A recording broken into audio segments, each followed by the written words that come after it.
They were naked because they were outside. They were outside his presence. They were naked because they disobeyed.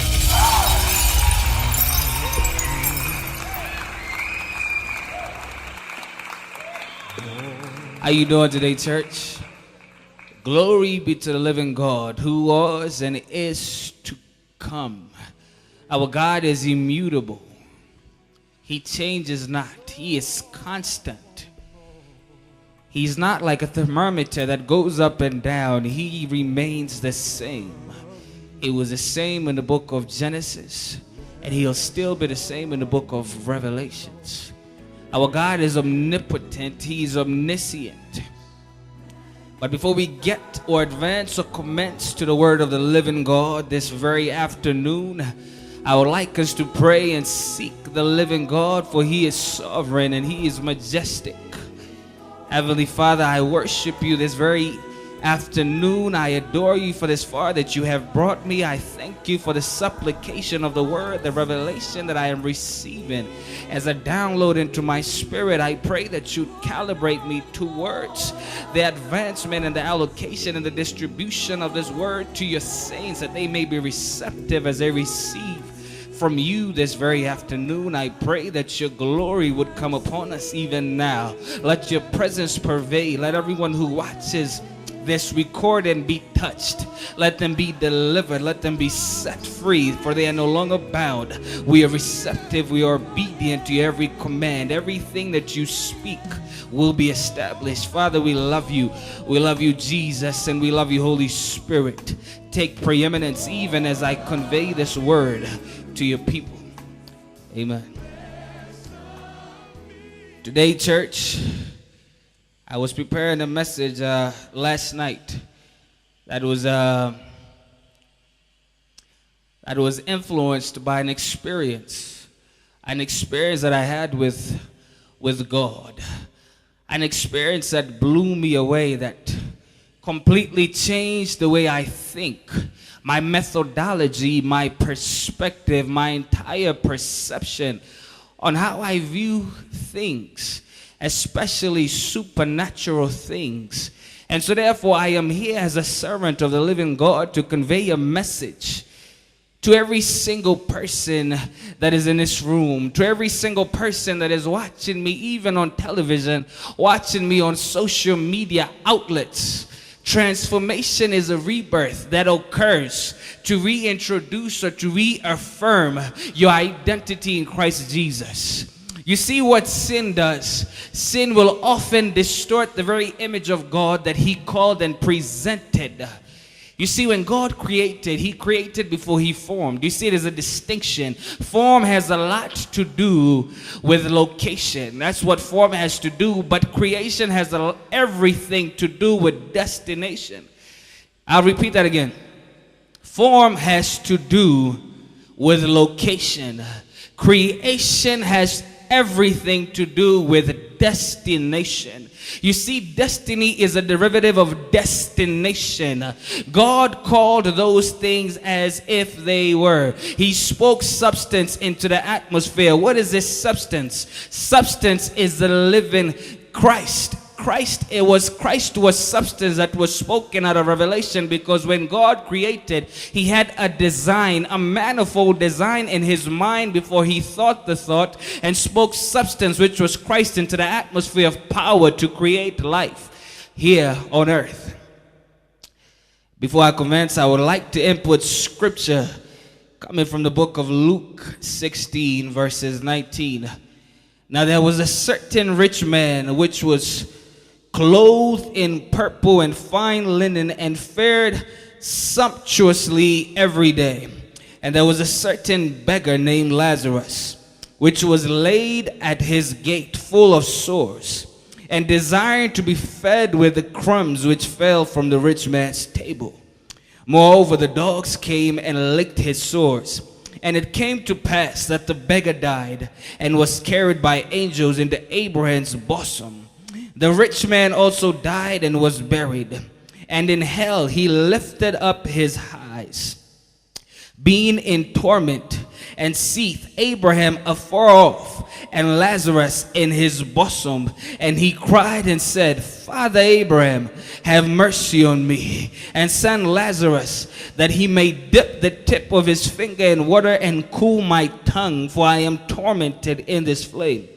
But Abraham said, Son, remember that thou in thy lifetime receivest thy good things, and likewise Lazarus evil things, but now he is comforted, and thou art tormented. And besides all this, between us and you there is a great gulf fixed, so that they which would pass from hence to you cannot, neither can they pass to us that would come from thence. Then he said, I pray thee therefore, Father, thou art wouldest send him to my father's house, for I have 5 brethren, that he may testify unto them, lest they also come into this place of torment.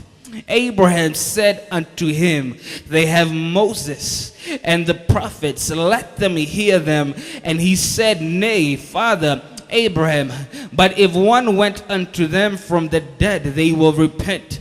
And he said unto him, If they hear not Moses and the prophets, neither will they be persuaded, though one rose from the dead. Now the word of today is a distinction between destination and location. Location, as we read in the book of Exodus, has a lot to do with the geographical location that leads the Israelites into a place that God had promised through a covenant that he gave Moses when he called him at the sight of a burning bush. A location is not where Moses, a servant of the living God, stepped into. A location is what he saw or perceived from a distance, but he never stepped into a location, but he stepped into a destination. What is this destination? This destination is a place that is eternal, a place that is prepared by a Father who is omniscient, a Father who is omnipotent, a Father who is omnipresent, a God who brought himself in the flesh that he may die for the remissions of your sins, that you may too acquire your inheritance that he has stored up as treasure in heaven. For the word of God says, where your heart is where your treasure will be. I am here to exemplify, I am here to articulate the difference, the distinction between location and your destination. Destination has everything to do with destiny. Destiny is not a place that has nothing to do with time. Time cannot fathom destiny because destiny transcends time.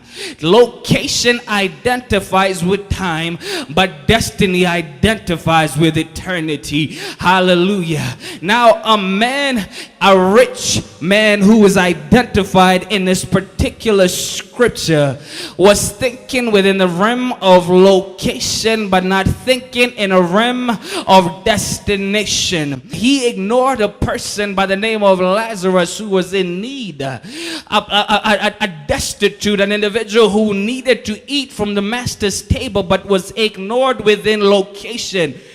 And so therefore this individual who was rich, because of his actions, decisions have implications. The right decision can lead you into a destination that will always yield your inheritance. A decision can also abort a destination and send you to your destruction. We perceive this with this rich man. The word of God says how hard it is for a rich man to enter into the kingdom of God. Kingdom, destination, a place that cannot be fathomed by time. Elevation is set aside for individuals who can perceive or understand the nature and the distinction of location and destination. Hallelujah. Glory be to the living God. Now last week God had introduced me to an experience that emanated from a desire that was in my heart to experience something outside of this location that I was familiar with, into a place that was no longer familiar, into a kingdom. I saw, I perceived, I experienced a place that was burning.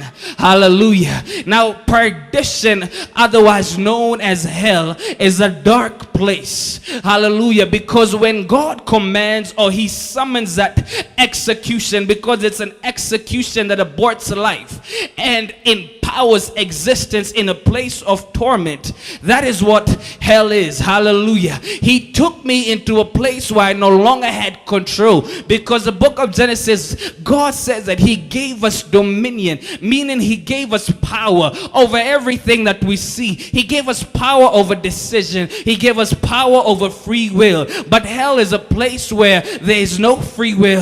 Hell is a place where there is no power. Hell is a place where you cannot control the situation or the circumstance. Hell is a place where you cannot.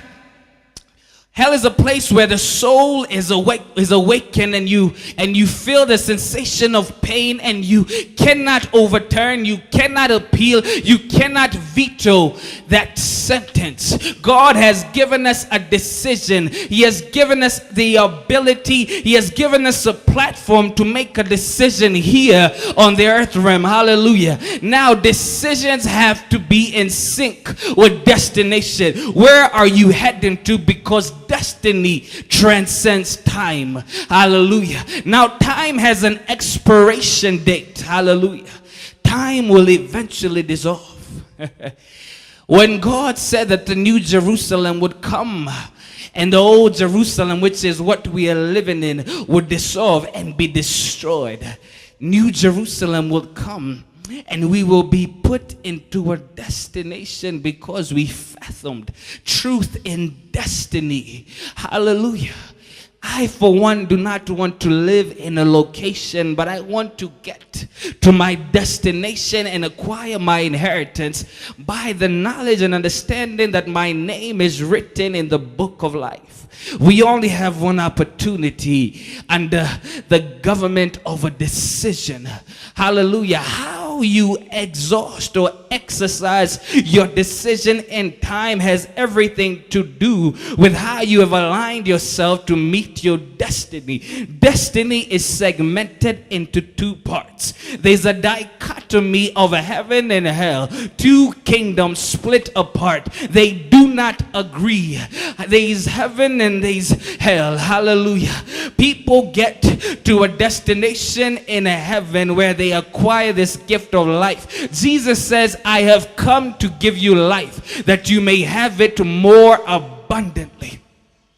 Life, we exist primarily within the capacity of the pneuma, the fresh breath of God. The book of Genesis says that he breathed into man's nostrils the breath of life. He positioned us. A shift requires the organization of thoughts to calibrate you into the trajectory of a new beginning. Hallelujah. Conformity will often distort the very image of God within you, that Christ can no longer identify with you. Hallelujah. That is what confirmation does, because confirmation has everything to do with location in time in this world, that God can no longer identify with you because you were so lost. You were clothed in the presence of darkness that you become ignorant about the things of eternity. Hallelujah. God says he is raising a generation, but how else will they know unless they hear the word? Faith comes from hearing, and hearing by the word of God. Faith will supplement, faith will empower, faith will energize, faith will mobilize, faith will instruct. Faith is within. Faith creates substance from things that are not seen. It creates substance and matures until it becomes evidence. I want to see evidence. The just shall live by faith. The righteous are never forsaken. The steps of a righteous man are ordered by the Lord. Hallelujah. So this very afternoon, I am here to minister to a person who is lost, are destitute in hope, are destitute in the things of God. Because God has sent me here to convey this message because He loves you. He has raised a concern out of the emergency of time. As I said, I will reiterate that time has an expiration date. It will expire. Hallelujah. This container that we call the body will eventually wither and die and be united with the ground from which it came, because form identifies with location. Hallelujah. The spirit identifies with destination in the realm of the supernatural. God will always send people who are in sync with destiny to calibrate or to extract or to navigate individuals towards the right direction so that they may not lose focus along the way. Now, the Israelites were led through a wilderness, but it has nothing to do with the location. It has everything to do with the destination. Because the word of God said that the earth opened its mouth and it consumed the Israelites. This is not a figurative. It is not figurative, it is literal. The entire earth opened its mouth, the very crevices of its mouth, and it consumed the Israelites. What is consuming you this very afternoon?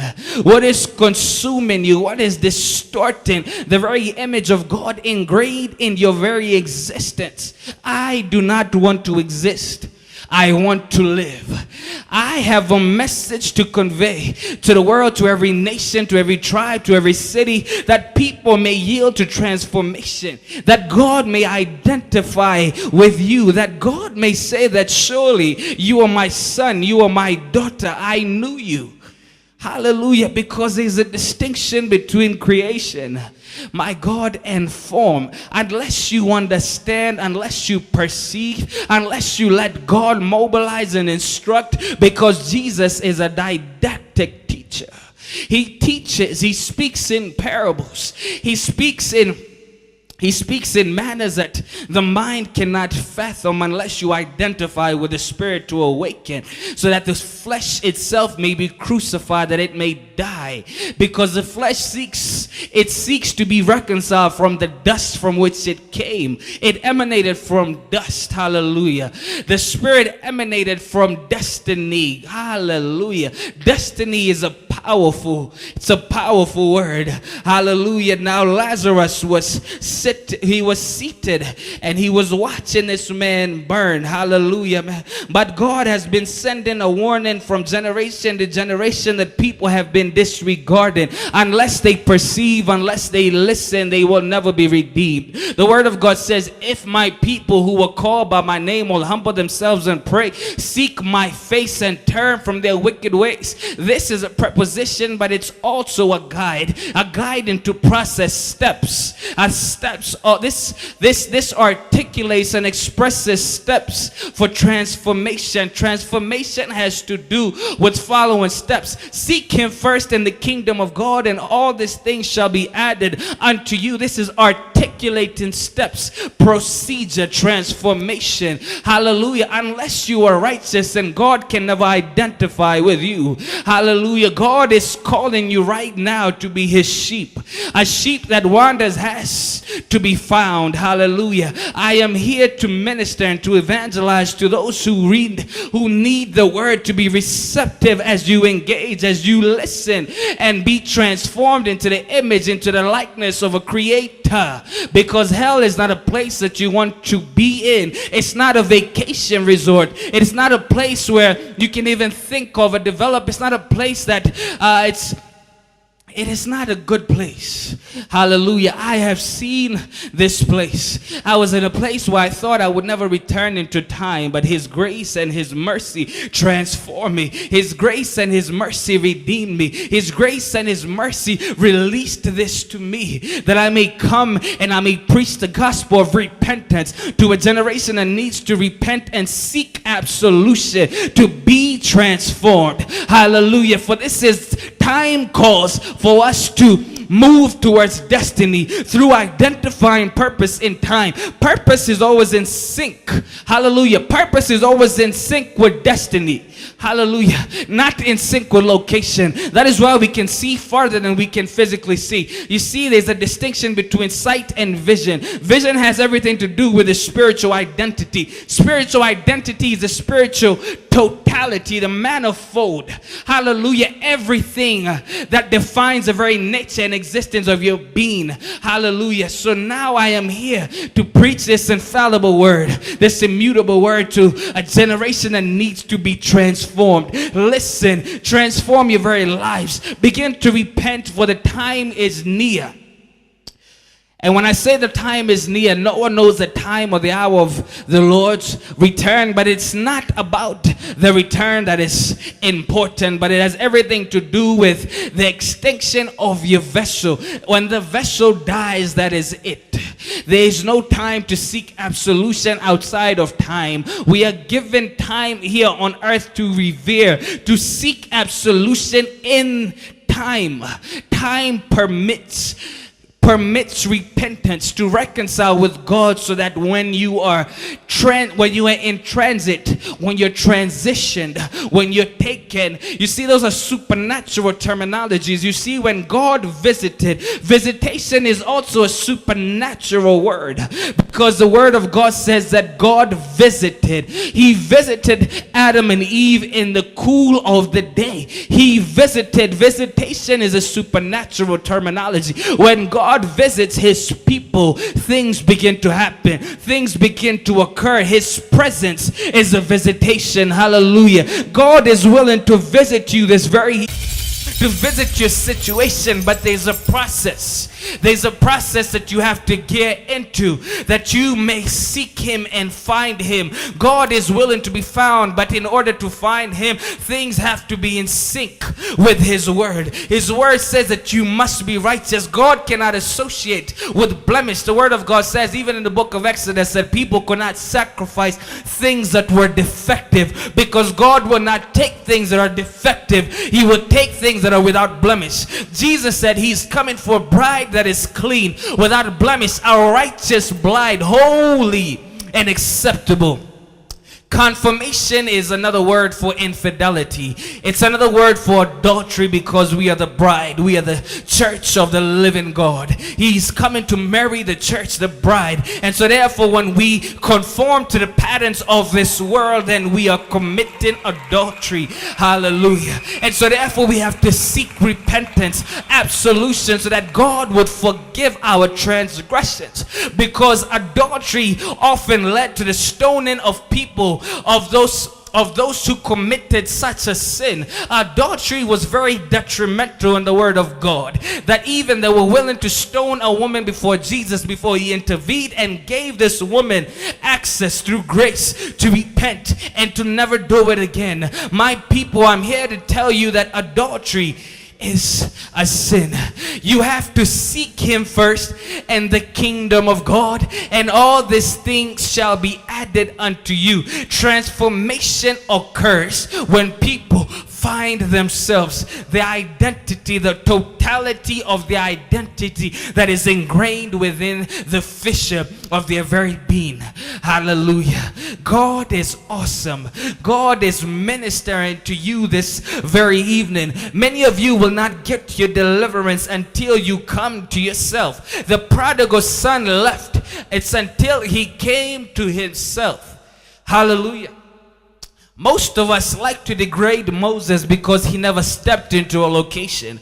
But I'm here to tell you that he stepped into a destination in the kingdom of the living God.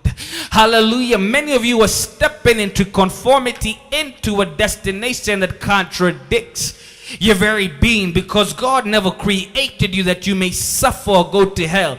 God created you that you may live and have your being. Hallelujah. God loves you this very evening. God loves you this very afternoon.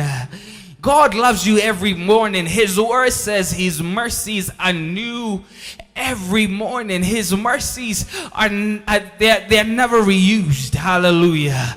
His mercies are new every morning. God loves you. God is willing to use you. God is willing to raise you up, but there is a step that you have to take before you can get to his glory. God wants to take you into the secret place of the Most High. God says that if you will do these things, that his ears will be open and his eyes will be attentive unto thy prayers that have been offered up in this place. You see, there are barriers, there are restrictions that constrict prayers from elevation because most of us have not found our identity. Hallelujah. Most of us have not found or discovered who we are, our spiritual totality outside of form but into creation, to relate with the Father intimately because he created us, because he is a spiritual being. He lives in us. Hallelujah. Until we recognize, because recognition is power. Hallelujah. We recognize spiritual things. The word of God says in Ephesians, for we wrestle not against flesh and blood, but against rulers, against principalities, against rulers of the dark world. There are rulers that are against you. There are principalities that are against you. There are forces and demons that are against us. But we have to clothe ourselves in the garment of Christ, in his presence. Adam and Eve were clothed in his presence and did not recognize their nakedness until they ate out of the tree of conformity, and their eyes were open and they realized that they were naked. They were naked because they were outside. They were outside his presence. They were naked because they disobeyed. Disobedience, my God, is detrimental. That the word of God says obedience is far much greater than sacrifice. Many of us lose the anointing at the expense of disobedience. Hallelujah. Many of us lose the anointing at the expense of disregard. We disregard, we disobey. And God is saying that if only you would obey me. Obeying God is obeying his word. He has listed simple instructions he has given us before leaving time, leaving earth into a destination. My God, I do not want to see anyone here suffer. I do not want to see anyone listening suffer or have to visit a kingdom, my God, that is full of torment. God created hell for the enemy. He did not create it for his creations. God loved his creation, that the word of God says in John 3:16, for God so loved the world that he gave his only begotten son. He loved us. That is why he created us. He created worshipers to be found by him. Worshipers who would worship him in spirit and in truth. Worshipers who would relate with him. Worshipers who were unashamed of the gospel, to testify of the good news. I am here to tell you tonight that God loves you. My God, I am here to tell you that hell is not a place for you, and we have to populate heaven, and we have to cause a scarcity in hell. Hallelujah. There has to be a scarcity in the population in hell, and there has to be an overpopulation in heaven. I want you to encounter glory. I want you to encounter his presence. I want you to encounter dimensional elevation into the next place, into the next territory. Hallelujah. For we see that many of the Israelites did not make it into a destination, nor did they make it into the location that was promised through a covenant. Our God is a covenant keeping God. We step into possibilities. We step into destiny. We step into destination because God has given us purpose. He has given us an identity. Identity is not in the form. Identity is in the spirit. It's in the knowledge and understanding of why you are here. Many of us struggle with identity because we do not know God. God familiarizes us with identity. If you do not know God, then you do not know who you are. And if you do not know who you are, then you do not know whose you are. And so there's an absence of recognition in your purpose in life. There's an absence of pursuit in your endeavors in life. There are things that you will never learn along the way unless you release yourself to the living God. I am here to tell you that life is not worth living if God is not involved in it. I would rather die than to be separated from God. I would rather be immobilized than to deny God. I cannot deny Him. He's the reason why I live. He's the reason why you live. Without Him, you cannot do anything outside of time. Hallelujah. You can be rich. You can be wealthy. You can attain every acquisition that can be attained in this world. But without God, you will not step into a destination of your inheritance, but you will step into a destination of your curse. Hallelujah. How many know that you can inherit a blessing and sustain a curse? Now that is a message for another day. Today I wanted to speak succinctly and briefly about the need to repent and seek absolution. I am here to plead with you. I am not asking, I am here to plead with you to surrender your lives to Jesus. Ask Jesus into your lives as your personal Savior. Even to those who are watching me on TV, watching me on media outlets, watching me on social media, I am here to plead with you that you need to ask Jesus into your life to be your personal Savior. Redeem your soul from the fire. This fire does not rest. It does not die out. It's not like a candle that is lit on wax. My God, it burns. Hallelujah. If you can envision your entire soul, my God, then your entire spirit in fire, in consuming fire. Because the word of God says in the book of Revelation that those who are lukewarm, God will spit them out.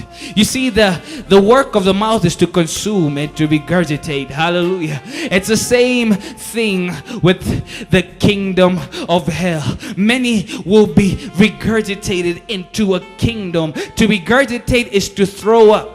To regurgitate is to puke. God will puke those who denounced Him in time. Understand that you have a purpose in time. You only have one decision in time. You only have one purpose in time. You're limited in time, but you're unlimited in destination.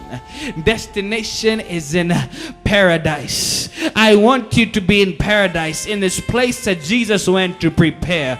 Because the word of God said, many will get to me that day and I will say, I never knew you.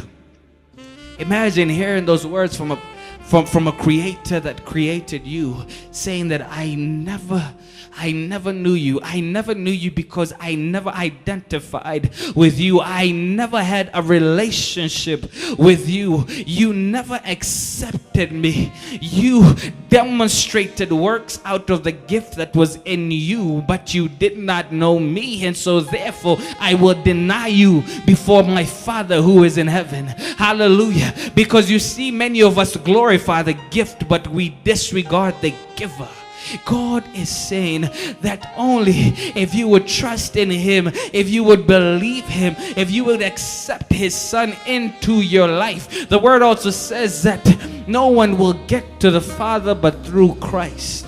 God was made flesh that He would come and destroy the works of the devil. The devil is deceiving, he is deluding a generation. Unless we awaken and understand why we are here, who we are and whose we are, then we will never get to destination, but we will always be in location. Hallelujah. So tonight, as I see time has slowly passed, I am here to minister to many who are listening that it is time for us to advance and to transcend location into a realm that is destiny ordained, destination outside of time, because eventually these bodies will wither, these containers will wither, and we shall be united with our eternal destinations. And tonight, I want many who are listening to be reconciled with God, for He's calling you home. Like the prodigal son, he left with his inheritance to a location where he squandered his inheritance. It is until he came to himself in the location of his existence. God is powerful. Now the next message I will be preaching is a distinction between living and existing. There is also a book that is on the way. God has supplemented me with revelation concerning this word, the distinction between living and existing. Are you living or are you existing? I will articulate furthermore on this topic the next time we convene to record such an infallible word. Also, I would like you to turn to the book of Revelations, chapter 20, verses 10 to 15. And the devil that deceived them was cast into the lake of fire and brimstone, where the beast and the false prophet are, and shall be tormented day and night forever and ever. And I saw a great white throne, and him that sat on it, from whose face the earth and the heaven fled away, and there was found no place for them. And I saw the dead, small and great, stand before God, and the books were opened, and another book was opened, which is a book of life. And the dead were judged out of those things which were written in the books according to their works. And the sea gave up the dead which were in it, and death and hell delivered up the dead which were in them. And they were judged every man according to their works. And death and hell were cast into the lake of fire. This is the second death. And whosoever was not found written in the book of life was cast into the lake of fire.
Free in this atmosphere.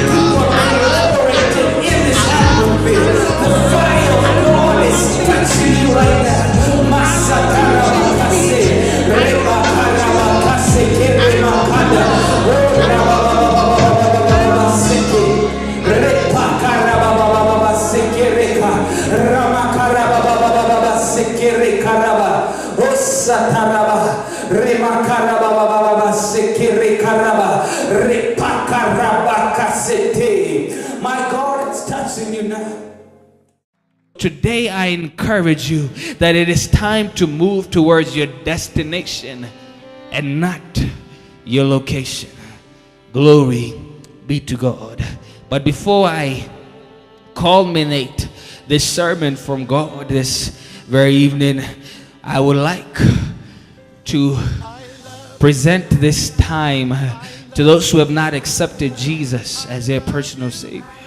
I would like to present this time to those who are watching me and even listening, those who have run away from Jesus this far, because it's His grace that has sustained you and kept you this far.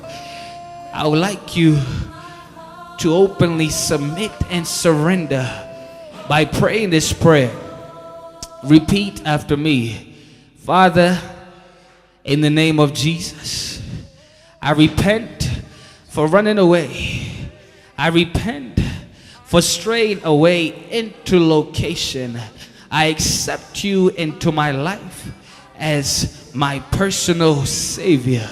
I ask you to redeem me and to make me whole. I surrender completely by asking your Son to live in me.